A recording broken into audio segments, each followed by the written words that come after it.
Votre maison est trop grande, eh bien on va vous la réquisitionner. C'est ce que sous-entend un article qui est sorti sur BFM TV il y a quelques heures et qui m'a poussé à vous faire cette vidéo, tout simplement pour réagir sur ce sujet, pour échanger avec vous sur le pourquoi du comment et ce qui pourrait éventuellement advenir en France, spécifiquement en France dans les prochaines années. Alors, il n'y a rien pour l'instant qui est totalement validé, ce sont des rumeurs, mais la plupart du temps, lorsqu'on parle d'un sujet en insistant, en donnant des statistiques, c'est quelque chose qui ensuite s'ensuit d'un projet de loi ou de loi. Donc c'est la raison pour laquelle je voulais vous en parler aujourd'hui, pour évoquer le sujet. On a un article qui est sorti sur BFM Business il y a quelques heures et qui sous-entendrait qu'une majorité de Français, un grand nombre de Français en tout cas, auraient des maisons beaucoup trop grandes avec certaines pièces qui seraient finalement pas utilisées. On parle de 2-3 pièces. Il y a très certainement un sondage qui s'accompagne dans l'article, bien évidemment, pour avoir ces statistiques-là. Donc c'est quelque chose qui est commandé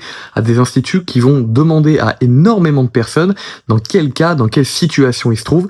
Et donc cet article explique que effectivement il y a un grand nombre de Français, en tout cas peut-être pas une majorité, mais un grand nombre qui a des maisons qui sont avec des pièces inoccupées. Ce qui éventuellement poserait problème peut-être dans les prochaines années au gouvernement. Pourquoi ? Parce qu'on sait, alors je ne sais pas si c'est, honnêtement je vous le dis, je ne sais pas si c'est expliqué par cette situation-là, mais on sait qu'en France il y a une crise énorme du logement, il y a énormément de personnes qui n'arrivent pas à trouver de logement, il y a énormément de personnes seuls qui vivent chez leurs parents parce que soit ils veulent pas dépenser un argent de dingue et le balancer par la fenêtre pour rien du tout, soit ils arrivent tout simplement pas à trouver, et ça je pense que c'est la majorité des gens, et la majorité surtout des jeunes qui n'arrivent pas à trouver. Les propriétaires demandent des justificatifs tout simplement de dingue par rapport à l'immense majorité des pays du monde, où on donne par exemple, même quand on est dans un pays en Asie, uniquement son passeport, et ça suffit à avoir sa maison pour pouvoir la louer pendant quelques semaines.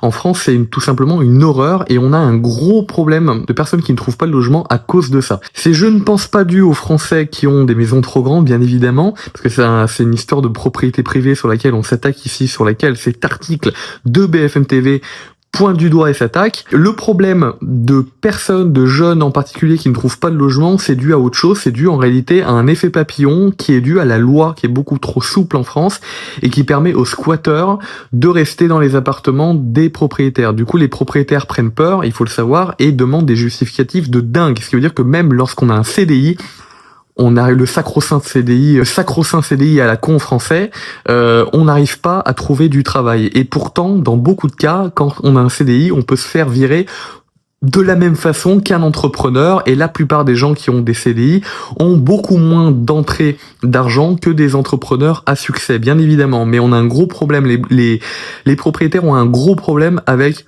l'entrepreneuriat et les entrepreneurs en France. Ils demandent uniquement le CDI, alors pour l'instant, pourtant le CDI a exactement les mêmes résultats, voire des résultats qui sont inférieurs aux entrepreneurs, mais n'ont pas de sécurité supplémentaire. Mais c'est une sorte de religion, une sorte de dogme, le CDI, et c'est dû à cette loi qui n'est pas assez sévère envers les squatteurs. C'est un effet papillon, c'est un effet cumulé de cette loi problématique, extrêmement problématique, qui donne raison automatiquement aux squatteurs.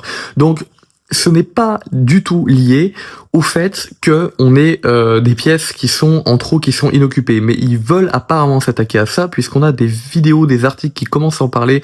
Il y a des vidéos de youtubeurs finance qui commencent à en parler, économie. Et on comprend que peut-être dans les prochaines années, ça va être, je dirais pas qu'ils vont aller jusqu'à la réquisition des logements des gens qui ont des pièces, ça serait complètement dingue. Après, on pourrait aussi y arriver. On a eu des choses complètement dingues en France ces 15 dernières années, mais d'ailleurs, dites-moi ce que vous en pensez dans les commentaires. Est-ce que vous pensez que la réquisition des maisons trop grandes serait possible en France? Est-ce qu'on pourrait, par exemple, vous dire, dans les prochaines années, dans les 5-10 prochaines années, voilà, vous êtes obligé d'acheter, un peu comme dans un pays extrêmement contrôlé, vous êtes obligé d'acheter une maison avec tant de mètres carrés en fonction de si vous êtes 1 ou 2 ou 3 ou 4 ou un certain nombre sous votre maison, et si vous respectez pas ce nombre-là, eh bien tout simplement vous ne pouvez pas acheter la maison. On sait d'ailleurs, je vous en profite pour vous en parler, il y avait une loi, alors je ne sais plus si elle était passée de tête, mais qui parlait il y a quelques années, il y a 2-3 ans, d'une impossibilité d'acheter le terrain sur lequel on achète sa maison. C'est-à-dire que avec cette loi-là, je crois qu'elle est passée dans certains endroits ou dans tous les endroits. Ça m'étonnerait que ce soit dans tous les endroits parce que j'entends encore des gens qui achètent leur maison avec leur terrain, mais en gros, on aurait un système comme dans le centre de l'Angleterre à certains endroits, c'est-à-dire qu'on achèterait sa maison, mais que le terrain appartiendrait à l'État de manière permanente. On aurait impossibilité d'acheter le terrain. Et qu'est-ce que ça fait au final? Ça fait qu'en fait, on paye un loyer, et même quand on est propriétaire de notre maison, on paye déjà les taxes, plus en fait un loyer. Donc en fait, on n'est jamais propriétaire, on paye toujours un loyer, même quand on en a tout remboursé. En fait, finalement, ça sert à rien d'être propriétaire parce qu'on continue à payer. Le but d'être propriétaire quand on achète sa résidence principale, c'est de ne plus payer. Le but d'investir, c'est d'avoir des rentrées d'argent. Là, en fait, on rembourse des crédits, on rembourse un bien physique, mais en fait, on continue à payer parce que finalement, le bien ne nous appartient pas au final. Voilà, dites-moi ce que vous en pensez. Est-ce que c'est quelque chose qui va arriver dans les prochaines années? Est-ce que surtout, vous y croyez? Ça m'intéresserait énormément. On va faire un petit sondage comme ça dans les commentaires. Est-ce que c'est quelque chose auquel vous croyez? La possibilité soit de réquisitionner les maisons, soit d'interdire les maisons en France pour les gens au-delà d'un certain nombre de mètres carrés par personne. Est-ce qu'on pourrait aller au-delà de cette dose-là de communisme?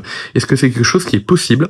Dites-moi-le dans les commentaires et n'oubliez surtout pas de vous abonner à cette chaîne pour plus de vidéos, débats, pour plus de vidéos informations sur des sujets comme cela, des sujets d'actualité, et également si vous pouvez partager la vidéo, ça serait très cool parce que finalement on fait connaître les sujets qui sont d'actualité, les sujets qui sont un peu chauds, les interrogations, les lois qui vont passer, les choses qui concernent tout le monde. Donc je pense que c'est aussi important de diffuser les messages pour que ça se sache. Moi, s'il n'y avait pas des youtubeurs finance qui en avaient parlé, je n'aurais pas pu faire cette vidéo là parce que j'étais pas du tout au courant que cet article de BFM TV était sorti. Donc voilà, c'est important de relayer, de pouvoir montrer les vidéos à d'autres personnes. Quant à moi, je vous remercie et je vous dis à bientôt. Ciao!